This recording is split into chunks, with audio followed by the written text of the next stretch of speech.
بسم اللہ الرحمن الرحیم۔ السلام علیکم ناظرین، آج ہم پر اسرار آواز کہانی کے ساتھ آپ کی خدمت میں حاضر ہیں، لیکن کہانی میں آگے بڑھنے سے پہلے ہمیشہ کی طرح آپ تمام دوستوں سے التماس ہے کہ ہمارے چینل ذرا سی آہٹ کو سبسکرائب کر دیجیے اور ساتھ گھنٹی کے بٹن کو دبا دیجیے تاکہ ہماری نیو آنے والی کہانی کا نوٹیفیکیشن آپ کو مل سکے۔ شکریہ۔ وہ دیکھیے جناب، یہ کچن ہے، اسے بھی باقی گھر کی طرح خوبصورت بنوایا ہے۔ نذیر صاحب نے کہا، میں اس وقت ان کا مکان دیکھ رہا تھا جو میں کرائے پر لینا چاہتا تھا۔ وہ مکان کے ہر حصے کی تعریف کر رہے تھے۔ میں مکان کی خوبصورتی کی وجہ سے نہیں لینا چاہتا تھا، بلکہ مجھے یہ مکان اس لیے پسند آیا تھا کہ یہ آبادی سے ذرا ہٹ کر تھا۔ کچھ دور کچی جھونپڑیاں تھیں اور ادھر ادھر اس مکان جیسے کچھ اور مکانات بھی بنے ہوئے تھے جو ایک دوسرے سے کافی فاصلے پر تھے۔ میں سوچ رہا تھا کہ ایک تو مجھے یہاں کھل کر موسیقی کی ریاست کرنے کا موقع ملے گا، اور دوسرا یہ کہ یہاں میں ایک ایسا اسکول بھی کھول سکتا تھا جہاں لوگوں کو موسیقی کی تربیت دی جا سکے۔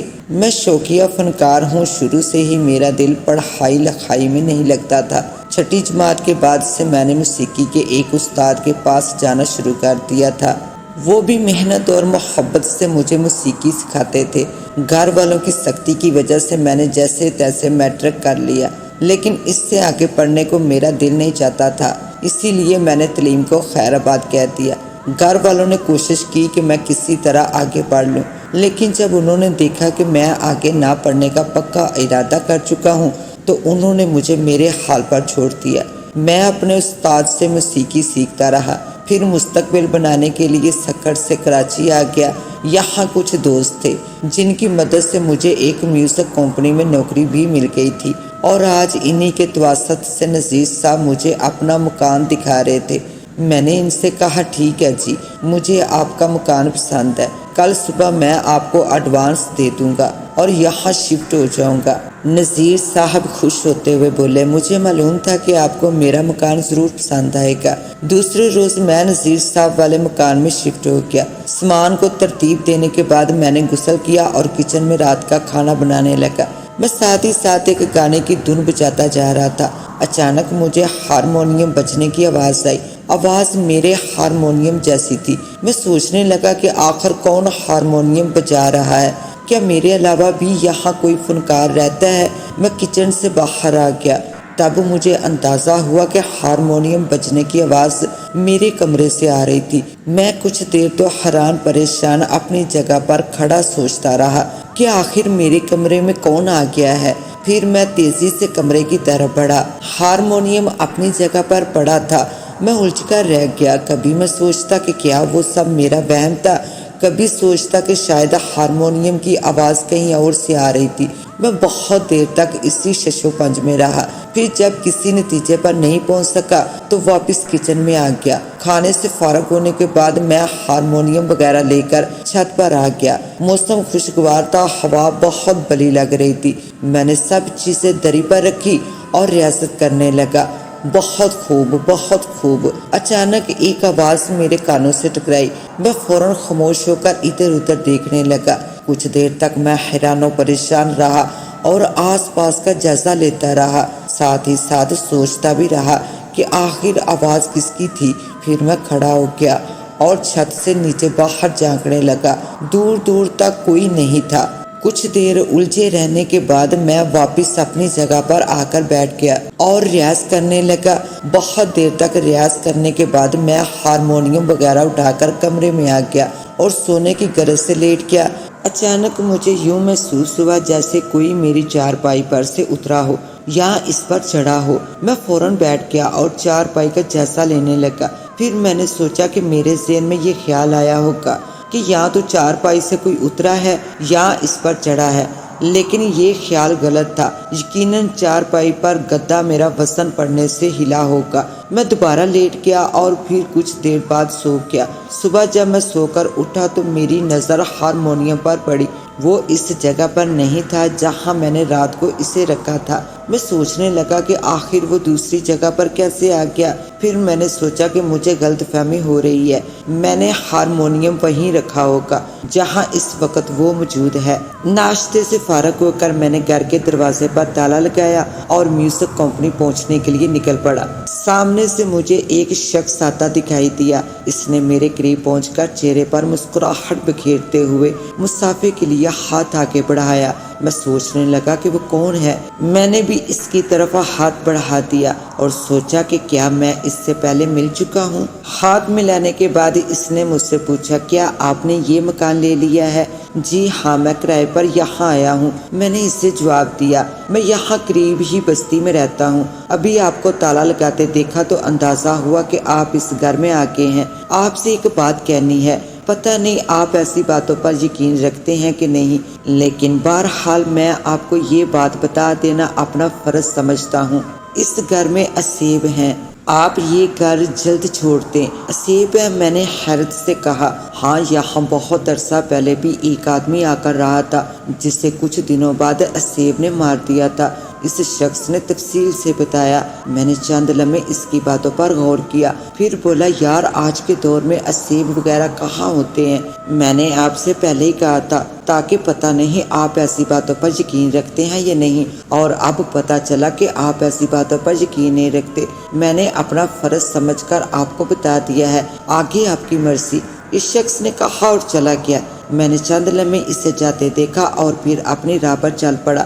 میرا ذہن اس شخص کی باتوں میں الجھ گیا تھا۔ میں سوچنے لگا کہ کیا ایسا ہو سکتا ہے جیسا کہ وہ کہہ رہا ہے؟ پھر میں نے سوچا کہ مجھے ایسی باتوں پر توجہ نہیں دینی چاہیے، اپنے کام سے کام رکھنا چاہیے، اگر کچھ ہوگا تو دیکھا جائے گا۔ شام میں جب میں گھر واپس آیا تو پھر ہارمونیم کو اس جگہ سے دور دیکھا جہاں میں اسے چھوڑ کر گیا تھا۔ میں سوچنے لگا کہ کیا یہ میرا وہم ہے، لیکن مجھے اچھی طرح یاد تھا کہ میں ہارمونیم دوسری جگہ رکھ کر گیا تھا۔ میں سوچنے لگا کہ آخر یہ کیسے ممکن ہے کہ کوئی چیز خود بخود ادھر ادھر ہو جائے۔ میں بہت دیر تک الجھا رہا، پھر مجھے وہ شخص یاد آ گیا جو صبح ملا تھا اور اس نے کہا تھا کہ اس گھر میں سیب ہے۔ مجھے اپنے ساتھ گزرے وہ واقعات بھی یاد آ گئے جن کی وجہ سے میں ذہنی الجھن کا شکار ہوا تھا۔ ایک مرتبہ ہارمونیم خود بخود بجنے لگا تھا، پھر پہلے بھی مجھے ہارمونیم دوسری جگہ پہ ملا تھا۔ چارپائی سے کسی کے اترنے یا اس پر بیٹھنے کا احساس بھی مجھے ہوا تھا، اور رات کو چھت پر کسی نے بہت خوب بھی کہا تھا۔ یہ تمام باتیں مجھے یہ یقین کرنے پر مجبور کر رہی تھی کہ یہاں کوئی اسیب ہے۔ میں نے فیصلہ کیا کہ کچھ بھی ہو میں یہ گھر نہیں چھوڑوں گا اور ہر قسم کے حالات کا مقابلہ کروں گا۔ میں نے کچھ دیر آرام کیا اور رات کے کھانے کی تیاری کرنے لگا۔ ہارمونیم بجنے کی آواز آئی تو میں چونک گیا، پھر فوراً کمرے کی طرف دوڑا۔ جو ہی میں کمرے کے دروازے کے قریب پہنچا، ہارمونیم کی آواز بند ہو گئی۔ کمرے میں آ کر میں نے دیکھا تو ہارمونیم اپنی جگہ پر موجود نہیں تھا۔ میں حیران رہ گیا۔ اب تو مجھے پکا یقین ہو گیا تھا کہ ضرور اس گھر میں سیب ہے۔ میں نے زور سے کہا، تم جو کوئی بھی ہو مجھے دہشت زدہ نہیں کر سکتے۔ کوئی آواز نہیں آئی اور نہ ہی کوئی میرے سامنے آیا۔ میں واپس کچن میں آ گیا اور کھانا پکانے میں مصروف ہو گیا۔ رات کو کھانے سے فارغ ہونے کے بعد میں ایک بار پھر ہارمونیم اور دیگر چیزیں چھت پر لے آیا اور ریاضت کرنے لگا۔ مجھے امید تھی کہ آج پھر وہی پر اسرار آواز آئے گی، لیکن ایسا نہیں ہوا اور میں ریاضت سے فارغ ہونے کے بعد کمرے میں آ گیا۔ ہارمونیم وغیرہ رکھنے کے بعد میں چارپائی پر لیٹ گیا اور غور کرنے لگا کہ کیا آج پھر کوئی چارپائی پر سے اترے گا یا اس پر بیٹھے گا۔ کافی دیر تک میں چارپائی کی طرف متوجہ رہا، پھر آرام سے لیٹ گیا۔ کافی دیر تک میں حالات پر غور کرتا رہا اور پھر کسی وقت مجھے نیند آ گئی۔ رات کے نہ جانے کون سے پہر میری آنکھ کھلی تھی، مجھے کسی کے کہکے لگانے کی آواز آئی۔ میں اندازہ لگانے لگا کہ آخر آواز کہاں سے آ رہی ہے۔ کچھ دیر بعد میں کمرے سے باہر آ گیا اور تب مجھے پتا چلا کہ کہکوں کی آواز دوسرے کمرے سے آ رہی تھی۔ میں نے اس کا دروازہ کھولا تو کہکوں کی آواز آنا بند ہو گئی۔ میں نے لائٹ جلا دی، وہاں کوئی نہیں تھا۔ پھر مجھے یوں محسوس ہوا جیسے کوئی بچہ میری ٹانگوں سے لپٹ گیا ہے۔ میں کچھ گھبرا گیا اور تیزی سے ایک طرف ہو گیا۔ چند ہی لمحوں بعد میری ٹانگوں سے لپٹنے والی چیز ہٹ گئی۔ میں کچھ خوفزدہ بھی ہو چکا تھا۔ میں نے سوچا کہ میں نے یہاں رہنے کا جو فیصلہ کیا تھا وہ غلط تھا۔ اس لیے کہ یہاں واقعی کوئی پر اسرار مخلوق تھی جو اگر میری ٹانگ سے لپٹ سکتی ہے، ہارمونیم بجا سکتی ہے، کہکے لگا سکتی ہے تو مجھے ختم بھی کر سکتی ہے۔ مجھے اس شخص کی بات یاد آ گئی جو مجھے گھر سے باہر ملا تھا۔ اس نے مجھے یہ گھر چھوڑ دینے کا مشورہ دیا تھا اور یہ بھی بتایا تھا کہ یہاں کسی شخص کی پر اسرار طور پر موت واقع ہو چکی ہے۔ میں نے فیصلہ کیا کہ صبح ہی یہاں سے چلا جاؤں گا۔ پھر میں اپنے کمرے میں آ کر چارپائی پر لیٹ گیا۔ نیند میری آنکھوں سے کوسوں دور تھی۔ صبح ہوئی تو میں اپنا سامان باندھنے لگا۔ کچھ دیر بعد میں اپنے کام سے فارغ ہو گیا۔ گھر کے دروازے پر تالا لگانے کے بعد میں نے ایک ہوٹل پہنچ کر ناشتہ کیا۔ اس کے بعد اپنے دوست خالد کے پاس اس کے دفتر پہنچ گیا۔ اسے میں نے ساری صورتحال بتائی تو وہ سوچ میں پڑ گیا۔ کچھ دیر بعد بولا، یار فہیم، کہیں ایسا تو نہیں کہ تمہیں کوئی غلط فہمی ہو گئی ہے؟ نہیں یار، کوئی غلط فہمی نہیں ہوئی ہے، جو کچھ ہوا ہے وہ بالکل حقیقت ہے۔ میں نے اسے تفصیل ساری بتائی۔ آج کل کے دور میں لوگ ایسی باتوں پر یقین تو نہیں رکھتے، لیکن بہرحال یہ باتیں حقیقت ہیں اور کسی بھی وقت کوئی بھی واقعہ ہو سکتا ہے۔ پھر بھی کچھ غلط فہمیاں بھی ہوتی ہیں اور لوگ کسی بات کو جنوں، بھوتوں اور چڑیلوں وغیرہ سے منسوب کر دیتے ہیں، جبکہ حقیقت میں ایسا نہیں ہوتا ہے۔ بہرحال تمہاری باتوں پر مجھے یقین آ گیا ہے۔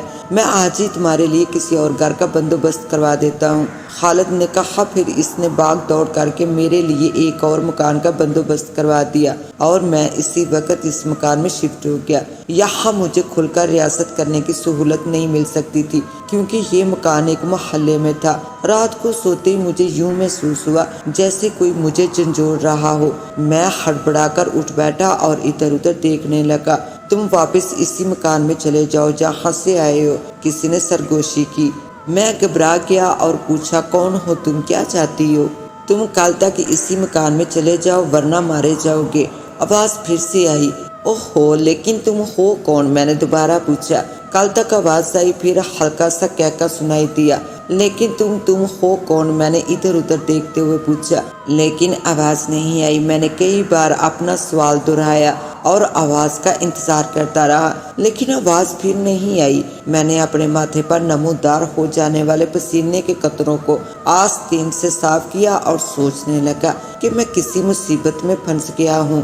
پہلے مجھے پر اسرار مخلوق نے اس گھر میں تنگ کیا ہوا تھا اور جب میں نے وہ گھر چھوڑ دیا تو اب دوبارہ اسی گھر میں جانے کے لیے کہہ رہی ہے۔ صبح میں پھر خالد صاحب کے پاس پہنچ گیا اور اسے تمام ماجرا سنایا۔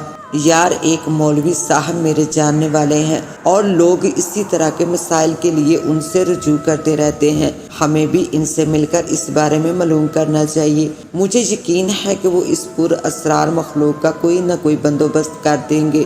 ٹھیک ہے، چلو ان کے پاس، میں نے کہا، اور پھر ہم دونوں مولوی صاحب کے گھر پہنچ گئے۔